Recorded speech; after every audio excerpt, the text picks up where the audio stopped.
2013 സുധി എന്നെ officially marriage ചെയ്യുന്നത്. ഇപ്പം നിലവിൽ സുധിയുടെ വൈഫല്ല. ഞങ്ങൾ ഡിവോഴ്സ്ഡ് ആയിട്ട് ഒരു 6-7 വർഷമായി. കൊല്ലത്ത് കോടതിയിൽ വെച്ചിട്ടായിരുന്നു ഡിവോഴ്സ്ഡ് ആയത്. അതിന് കാരണം ഈ രേണു തന്നെയാണ്. ഇയാൾ വരുമ്പോൾ സ്വന്തമായിട്ടൊരു ഷർട്ട് പോലും മേടിച്ചിടാൻ ഇല്ലാത്ത ഒരാളായിട്ടാണ് വരുന്നത്. ഇയാൾ 0 ബാലൻസിലാണ് നിന്നത്.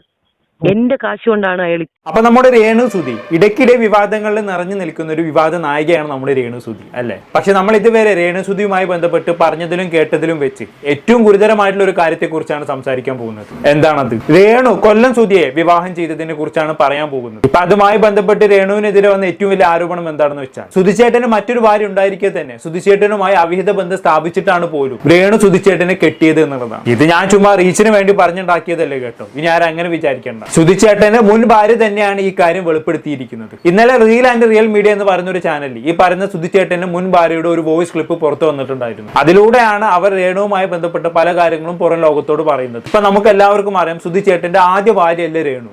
അതിനു മുമ്പ് സുധിച്ചേട്ടൻ വിവാഹം കഴിച്ചിട്ടുണ്ട്. പക്ഷെ പലരുടെയും വിചാരം എന്താണെന്ന് വെച്ചാണെങ്കിൽ സുധിച്ചേട്ടന്റെ രണ്ടാമത്തെ ഭാര്യയാണ് രേണു എന്നുള്ളതാണ്. പക്ഷെ അത് തെറ്റായിട്ടുള്ള ധാരണയാണ്. സുധിച്ചേട്ടൻ രേണുവിനെ കിട്ടുന്നതിന് മുമ്പേ തന്നെ മറ്റു 2 വിവാഹങ്ങൾ കഴിച്ചിട്ടുണ്ട്. അങ്ങനെ നോക്കുമ്പോൾ സുധിച്ചേട്ടന്റെ 3ാമത്തെ ഭാര്യയാണ് രേണു. സുധിച്ചേട്ടൻ ആദ്യത്തെ ഭാര്യ സുധിച്ചേട്ടൻ മരിക്കുന്നതിന്റെ 2 കൊല്ലം മുമ്പേ തന്നെ ആത്മഹത്യ ചെയ്തിട്ടുണ്ടായിരുന്നു. അവരിപ്പോൾ ജീവിച്ചിരിപ്പില്ല. എന്തായാലും ആദ്യ ഭാര്യയുമായി പിരിഞ്ഞതിന് ശേഷം സുധിച്ചേട്ടൻ ഒരു 2ാമത് വിവാഹം കഴിച്ചിട്ടുണ്ടായിരുന്നു. അവർ സുധിച്ചേട്ടന് കൂടെ തന്നെ ജോലി ചെയ്തുകൊണ്ടിരുന്ന ഒരു റിയാലിറ്റി ഷോ ആർട്ടിസ്റ്റ് തന്നെയാണ്. ആ സ്ത്രീയെ കിട്ടിയതിന് ശേഷമാണ് കൊല്ലം സുധി രേണുവിനെ കിട്ടുന്നത്. പക്ഷെ ഇപ്പൊ സ്ത്രീയുമായി കൊല്ലം സുധി ഡിവോഴ്സ്ഡ് ആണ് കേട്ടോ. അവരാണ് ഇപ്പൊ രേണുവിനെതിരെ ഗുരുതരമായിട്ടുള്ള ആരോപണവുമായി രംഗത്ത് വന്നിട്ടുള്ളത്. ഇത് പറയുമ്പോൾ നിങ്ങൾ ചോദിക്കും, ഇത്രയും കാലം ഉണ്ടായിട്ട് എന്ത് ഇപ്പോഴാണോ വരാൻ തോന്നിയത് എന്ന്. അവരിത് തുറന്നു പറയാൻ കാരണമുണ്ട്. കാരണം രേണു സുധി നമുക്കറിയാം ഇടയ്ക്കിടെ ഏതെങ്കിലുമൊക്കെ ചാനലിൽ പോയി ഇന്റർവ്യൂ കൊടുക്കും, അല്ലെ? അങ്ങനെ കൊടുക്കുന്നതിനിടയ്ക്ക് ഒരു ദിവസം മുന്നേ മെയിൻ സ്ട്രീം 1 മീഡിയ എന്ന് പറയുന്ന ഒരു ചാനലിൽ കൊണ്ടുപോയി ഒരു ഇന്റർവ്യൂ കൊടുത്തിട്ടുണ്ടായിരുന്നു. അതിലെ ഇന്റർവ്യൂക്കൂടെ രേണു സുധി ഒരു സ്റ്റേറ്റ്മെന്റ് പറഞ്ഞിട്ടുണ്ടായിരുന്നു. സുധിച്ചേട്ടൻ മുമ്പത്തെ ഭാര്യയുമായിട്ടൊന്നും ലീഗലി മാരീഡ് അല്ലായിരുന്നു. സുധിച്ചേട്ടൻ ലീഗലി കല്യാണം കഴിച്ചത് തന്നെ മാത്രമാണ് എന്ന്. അതാണ് ശരിക്കും സുധിച്ചേട്ടന്റെ 2ാം ഭാര്യയെ ചൊടിപ്പിച്ചതും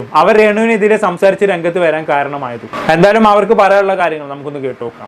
2013 സുധി എന്നെ ഒഫീഷ്യലി മാരേജ് ചെയ്യുന്നത്. ഇപ്പം നിലവിൽ സുധിയുടെ വൈഫല്ല. ഞങ്ങൾ ഡിവോഴ്സ്ഡ് ആയിട്ട് ഒരു 6-7 വർഷമായി. കൊല്ലത്ത് കോടതിയിൽ വെച്ചിട്ടായിരുന്നു ഡിവോഴ്സ്ഡ് ആയത്. അതിന് കാരണം ഈ രേണു തന്നെയാണ്. അത് ഞാൻ പറയാം. പിന്നെ എന്നെ അറിയാവുന്ന കുറെ ആൾക്കാരോട് രേണു പറഞ്ഞുകൊണ്ട് നടക്കുന്നത്, ഞങ്ങൾ ലിവിങ് ടുഗദർ സെറ്റപ്പ് ആയിരുന്നു. സുധി എന്നെ 1 വർഷം ഇങ്ങനെ കൊണ്ടു നടന്ന് അത്ര വളരെ മോശമായിട്ടാണ് അവള് പറയുന്നത്. എനിക്കിപ്പോ ഇതിലങ്ങനെ സംസാരിക്കാനായിട്ട് താല്പര്യമില്ല. അങ്ങനത്തെ വേർഡുകൾ സംസാരിക്കാൻ താല്പര്യമില്ല. ഈ അടുത്തിടെയാണോ ഇത് പറഞ്ഞത്? ഈ അടുത്തിടെ എന്റെ ഒരു ചേച്ചി എന്നോട്, ഞങ്ങള് ഓൾമോസ്റ്റ് പരിചയമുള്ള ഫാമിലി ഫ്രണ്ട് ഒരു ചേച്ചി കൊല്ലത്ത് മറ്റേ കാട്ടിൽ മേക്കതിൽ ക്ഷേത്രത്തിലൊരു ഷൂട്ട് ഉണ്ടായിരുന്നു. അപ്പൊ ചേച്ചി കാഷ്വലായിട്ട് ചോദിച്ചു, എന്നെ അറിയോ എന്നിങ്ങനെ ചോദിച്ചപ്പോ ഇവള് ചേച്ചിയോട് പറഞ്ഞു, അറിയാം എന്നിങ്ങനെ പറഞ്ഞപ്പോ ചേച്ചി കാര്യങ്ങൾ സംസാരിച്ചു. അപ്പോൾ പുള്ളിക്കാരത്തി എടുത്ത വായിലെ പറഞ്ഞ ഡയലോഗ്, അയ്യോ എന്റെ സുധിച്ചേട്ടന്റെ കൂടെ അവൾ 1 വർഷം താമസിച്ചു എന്നേ ഉള്ളൂ, കല്യാണം ഒന്നും അവൾ കഴിച്ചിട്ടില്ല എന്നാണ് പറഞ്ഞത്. എന്റെ അമ്മയുടെ 15 സെന്റ് വസ്തു വിറ്റിട്ടാണ് ഞങ്ങൾ കൊല്ലത്തേക്ക് വരുന്നത്. അപ്പൊ എന്നെ ഫീൽഡിലേക്ക് കൊണ്ടുവന്നതും പുള്ളി തന്നെയാണ്. ഫീൽഡിൽ ഞാൻ ഓൾമോസ്റ്റ് ഉണ്ടായിരുന്നു, എന്നാൽ തന്നെയും ഫീൽഡിലേക്ക് കുറച്ചും കൂടി ബെറ്റർ ആയിട്ട് കൊണ്ടുവന്നത് പുള്ളി തന്നെയാണ്. ഫീൽഡ് എന്ന് പറയുന്നത് മിമിക്രി ആണോ, എന്തായിരുന്നു? ഞാൻ മിമിക്രി ഫീൽഡായിരുന്നു. ഞാൻ മിമിക്രി ഫീൽഡ് എന്ന് പറയുമ്പോൾ തന്നെ എന്റെ കൂടെയുള്ള കഴിഞ്ഞ വർഷങ്ങളിൽ നിന്ന് ആൾക്കാർക്ക് മൊത്തം ഇത് അറിയാവുന്ന കാര്യങ്ങളാണ്. അപ്പോഴ് അങ്ങനെയാണ് ഞങ്ങൾ മാരേജ് ചെയ്യുന്നതും. മാരേജ് ചെയ്യുമ്പോൾ ഏഷ്യൻറ്റ് നിൽക്കുമ്പോഴാണ് മാരേജ് ചെയ്യുന്നതും.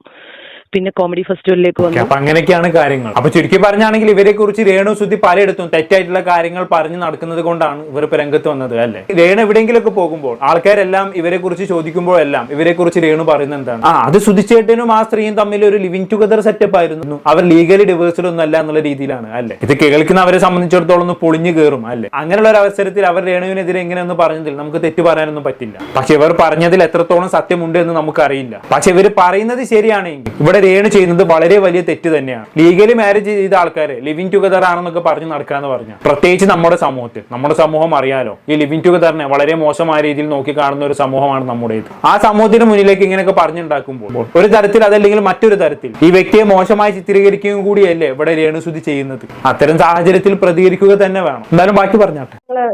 കല്യാണം നടന്നത് കൊല്ലം മാടനര ക്ഷേത്രത്തിൽ വെച്ചിട്ടായിരുന്നു കല്യാണം നടന്നത്. സുധിച്ചേട്ടന്റെ ഫ്രണ്ട്സും എന്റെ ഫാമിലിയും അവരുടെ ഫാമിലിയും എല്ലാരും കൂടി ചേർന്നിട്ടാണ് കല്യാണം നടത്തിയത്. നിങ്ങൾ പ്രേമിച്ച് കെട്ടിയതാണോ അതോ നിങ്ങൾ പ്രേമിച്ച് കെട്ടിയതാണോ എന്ന് വെച്ചാൽ പ്രേമൊന്നും ഇല്ലായിരുന്നു. നമ്മൾ ഒരുമിച്ച് പ്രോഗ്രാം ചെയ്തുകൊണ്ടിരുന്നപ്പോ കുറെ ആൾക്കാരുണ്ടല്ലോ ഇങ്ങനെ ബോറായിട്ട് സംസാരിക്കാനുള്ള കുറെ ആൾക്കാരുണ്ടായിരുന്നല്ലോ. ആ ടൈമില് ഞാൻ തന്നെയാണ് പുള്ളിയോട് ചോദിച്ചത്, ചേട്ടൻ ഇങ്ങനെ എല്ലാരും ഇങ്ങനെ ഓരോന്നൊക്കെ പറയുന്നുണ്ട്, അപ്പൊ ചേട്ടൻ നമുക്ക് കല്യാണം കഴിച്ചൂടെ, ഞാൻ തന്നെയാണ് ചോദിച്ചത്. ആ പുള്ളി എന്നോട് പറഞ്ഞു, നീ കൊച്ചാണ്, നീ എന്തർത്ഥത്തിലാണ് അങ്ങനെയൊക്കെ സംസാരിക്കുന്നത് എന്നോട് പുള്ളി ചോദിച്ചു തിരിച്ച്. അപ്പൊ ഞാൻ പറഞ്ഞു, ചേട്ടാ ഈ ഒരു റിയാലിറ്റി ഷോ കഴിയുമ്പോഴത്തേന് ഞാൻ വേറെ പോവും, ചേട്ടൻ വേറെ പോവും, അപ്പോഴും തന്നെ ആൾക്കാർ ആ ഒരു കണ്ണുകൊണ്ടല്ലേ കാണത്തുള്ളൂ എന്ന് ഞാൻ പുള്ളിയോട് ചോദിച്ചു. അന്ന് പുള്ളിക്കൊരു മകനുണ്ട്, രാഹുൽ ദാസ്.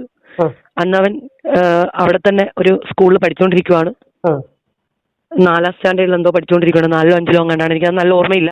ഓക്കെ, ആ രാഹുൽ ദാസ് ആണ് നമ്മുടെ ഇപ്പോഴത്തെ കിച്ചു സുധി. കിച്ചുവിനെ അറിയാത്തവരാ ആരുണ്ടാകുമെന്ന് തോന്നുന്നില്ല. ഇപ്പൊ രേണുവിനൊപ്പമാണ് കിച്ചു താമസിക്കുന്നത് അല്ലെ. ആക്ച്വലി ഈ കിച്ചു കൊല്ലം സുധിയുടെ ആദ്യ ഭാര്യയിലുണ്ടായ കുട്ടിയാണ്. ആ ഭാര്യ ഇപ്പൊ ജീവിച്ചിരിപ്പില്ല. ഇപ്പൊ നമ്മോട് സംസാരിച്ചത് 2ാം ഭാര്യയാണ്. ഈ 2ാം ഭാര്യയുമായിട്ടുള്ള വിവാഹത്തിന്റെ സമയത്ത് കിച്ചു 4ാം ക്ലാസ്സിലാണെന്നുള്ളതാണ് പറയുന്നത് അല്ലെ. അങ്ങനെ നോക്കുമ്പോൾ ആ സമയത്ത് കിച്ചുവിന് ഒരു 9 വയസ്സ് കാണണം. അങ്ങനെയാണെങ്കിൽ 2ാമത്തെ കല്യാണം കഴിക്കുന്ന സമയത്ത് കൊല്ലം സുധിക്ക് എത്ര വയസ്സ് കാണും അല്ലെ? എങ്ങനെയാലും ഒരു 10-40 വയസ്സ് കാണും. എനിവേ, ഇവിടെ അവതാരിക നിങ്ങൾ തമ്മിൽ പ്രണയിച്ച് കെട്ടിയതാണെന്ന് ചോദിക്കുന്ന സമയത്തുള്ള പുള്ളിക്കാരന്റെ മറുപടി നോക്കണം. ഞങ്ങൾ പ്രണയിച്ച് കെട്ടിയതൊന്നല്ല, പക്ഷെ ഞങ്ങൾ തമ്മിൽ എന്തൊക്കെയോ ഡിങ്കോൾഫിക്കേഷൻ ഉണ്ട് എന്നുള്ളൊരു റൂമർ ഞങ്ങളുടെ ഫീൽഡിൽ പരന്നിരുന്നു. അത് കാരണം ഞാൻ പുള്ളിക്കാരനോട് അങ്ങോട്ട് പോയി ചോദിച്ചതാണ് എന്നെ കെട്ടാൻ തയ്യാറാണെന്ന്. അതായത് പുള്ളിക്കാരെ അങ്ങോട്ട് കയറി പ്രപ്പോസ് ചെയ്തതാണ്. പുള്ളിക്കാർക്ക് ഒരു ഇഷ്ടം ഉണ്ടായിരുന്നു. ആ ഒരു ഇഷ്ടത്തിന് പുറത്ത് തന്നെ ആവണമല്ലോ അങ്ങോട്ട് പോയി പ്രപ്പോസ് ചെയ്തത്. അല്ലാത്തൊരു റൂമർ സ്പ്രെഡ് ചെയ്തെന്ന കാരണം കൊണ്ടൊന്നും ആരും അങ്ങോട്ട് പോയി ചോദിക്കുമെന്ന് എനിക്ക് തോന്നുന്നില്ല. സംഭവം പുള്ളിക്കാർക്ക് പ്രണയമാണെന്ന് സമ്മതിച്ചു തരാൻ നല്ല മടിയുണ്ട്. അതുകൊണ്ട് ഇങ്ങനെ പറഞ്ഞെന്ന് മാത്രം. എന്തായാലും കൊള്ളാം. പിന്നെ എന്തുകൊണ്ടാണ് നിങ്ങളുടെ വിവാഹ ജീവിതം മുടങ്ങി? അല്ലെങ്കിൽ കുറച്ചു മുമ്പ് ഒരു വ്യക്തിക്കെതിരെ ആരോപണം പറഞ്ഞല്ലോ, എന്താ? അത് ഈ രേണു തന്നെയാണ് കാരണം. രേണുവിന്റെ കുറെ മെസ്സേജുകൾ ഞാൻ ഫോണിൽ കാണാനിടയായി. അപ്പം ഞാൻ ചോദിച്ചു, എന്നോട് കുറെ ആൾക്കാർ ഇത് ചോദിച്ചു, ഞാൻ പക്ഷെ ആരോടും ഇതുവരെ വെളിപ്പെടുത്തിയിട്ടില്ല. ഞാൻ ഇപ്പോഴാണ് ഇത് പറയുന്നത്. അത് പറയാൻ ഞാൻ അത്രയും നാണം കെട്ടത് കൊണ്ടാണ് പറയുന്നത്. ഇങ്ങനെ മെസ്സേജ് കണ്ടു. അന്ന് എന്റെ വീട്ടിലായിരുന്നു സുധിച്ചേട്ടൻ, ഞങ്ങൾ ഒരുമിച്ചുള്ളത്. ഞാനൊരു ടീമിൽ പ്രാക്ടീസിന് പോയിട്ട് തിരിച്ചു വന്നപ്പം ഫോണിലെ മെസ്സേജുകൾ കണ്ടു. പിന്നെ സുധിച്ചേട്ടൻ ഭയങ്കര മദ്യപാനമാണ്, മദ്യത്തിന് അഡിക്റ്റ് ആയിരുന്നു പുള്ളി. നോക്കുമെന്ന് ചോദിച്ചു കഴിഞ്ഞാൽ കാശ് കിട്ടി കഴിഞ്ഞാൽ നന്നായിട്ട് നോക്കും പുള്ളി. കാശില്ലാന്നുണ്ടെങ്കിൽ എല്ലാരും കയ്യിൽ നിന്ന് കടം മേടിക്കും. എല്ലാരും വിളിച്ച് കടം മേടിച്ചെങ്കിലും പുള്ളി മദ്യപിക്കും.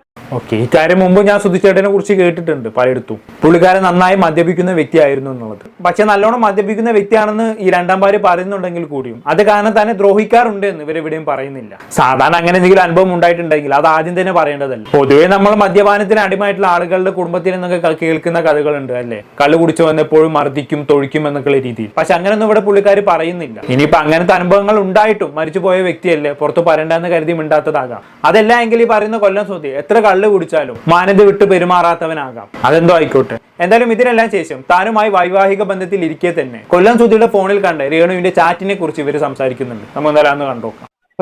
അങ്ങനെ ഞാൻ ഒരു ടീമിലേക്ക് റിഹേഴ്സലിന് പോയിട്ട് തിരിച്ചു വന്നപ്പം പുള്ളിക്കാരന്റെ മെസ്സേജ് കണ്ടു. അതിന് ആ മെസ്സേജുകൾ എനിക്ക് ഇപ്പോഴും ഓർമ്മയുണ്ട്, ഞാനൊന്നും മറന്നിട്ടില്ല. ഞാൻ എന്ത് ചെയ്യുന്നു ചോദിച്ചപ്പോൾ പുള്ളിക്കാരന്റെ വീട്ടിലാണ്. എന്റെ വീട്ടിൽ എന്റെ അമ്മ വെച്ച ഫുഡും കഴിച്ച് കിടന്നുറങ്ങുന്ന മനുഷ്യൻ പറയുന്നത് ഞാൻ എന്റെ വീട്ടിലാണ്.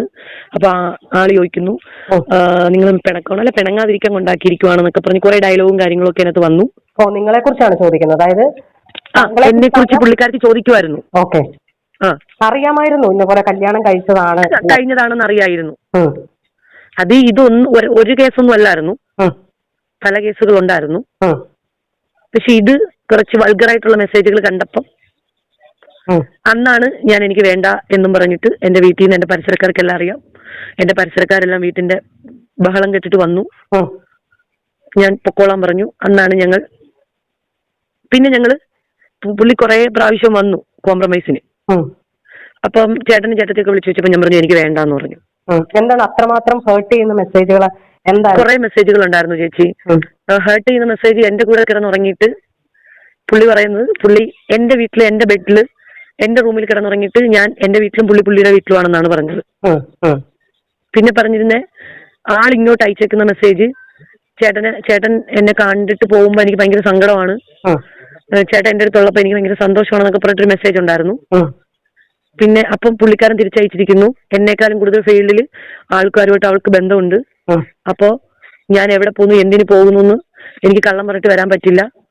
അവള് നീ ഉദ്ദേശിക്കുന്ന ഒരാളല്ല, അവൾക്ക് ചുറ്റിനും ഒരുപാട് സുഹൃത്തുക്കളുണ്ട്. കാരണം ഞാനും ഫീൽഡ് തന്നെയാണല്ലോ. കള്ളം പറഞ്ഞ് എനിക്ക് ഇറങ്ങാനൊക്കത്തില്ല എന്നൊക്കെ പറഞ്ഞിട്ട് പുള്ളി കുറെ മെസ്സേജുകൾ അയക്കുന്നുണ്ടായിരുന്നു. അവളെങ്ങാനും ഇത് അറിഞ്ഞു കഴിഞ്ഞാൽ ഭയങ്കര പ്രോബ്ലം ആവും എന്നൊക്കെ പറഞ്ഞിട്ട്. അപ്പൊ ഇവര് ആക്ച്വലി വേറെ ബന്ധങ്ങളൊക്കെ ഉണ്ടാവുമല്ലോ. ഓക്കെ, അപ്പൊ അങ്ങനെയൊക്കെയാണ് കാര്യങ്ങളുടെ കിടപ്പ് വശം എന്ന് പറയുന്നത്. ഈ പറഞ്ഞതിൽ എത്രത്തോളം സത്യമുണ്ടെന്ന് നമുക്കറിയില്ല. ഈ പറഞ്ഞത് സത്യമാണോ എന്ന് പരിശോധിക്കപ്പെടേണ്ടിയിരിക്കുന്നു. ഇനി പറഞ്ഞത് സത്യമാണെങ്കിൽ ഇവിടെ രേണു കാണിച്ചത് ശുദ്ധ തമ്മാടിത്തരമാണെന്ന് പറയാതെ വയ്യ. വൈവാഹിക ബന്ധത്തിൽ ഇരിക്കുന്ന ഒരു പുരുഷനെ അവിഹിത ബന്ധം സ്ഥാപിച്ച് തട്ടിയെടുക്കുക എന്ന് പറഞ്ഞു കഴിഞ്ഞാണെങ്കിൽ അത് ഏറ്റവും വൃത്തികെട്ട ഏർപ്പാട് തന്നെയാണ്. കൂടുതലൊന്നും ഞാനിവിടെ പറയുന്നില്ല. എന്താണെന്ന് കേട്ട് നിങ്ങൾക്ക് തോന്നുന്നത് കമന്റ് ബോക്സിൽ രേഖപ്പെടുത്തുമല്ലോ. പുറത്തൊരു ടോപ്പിക്കുമായി വീണ്ടും കാണാം.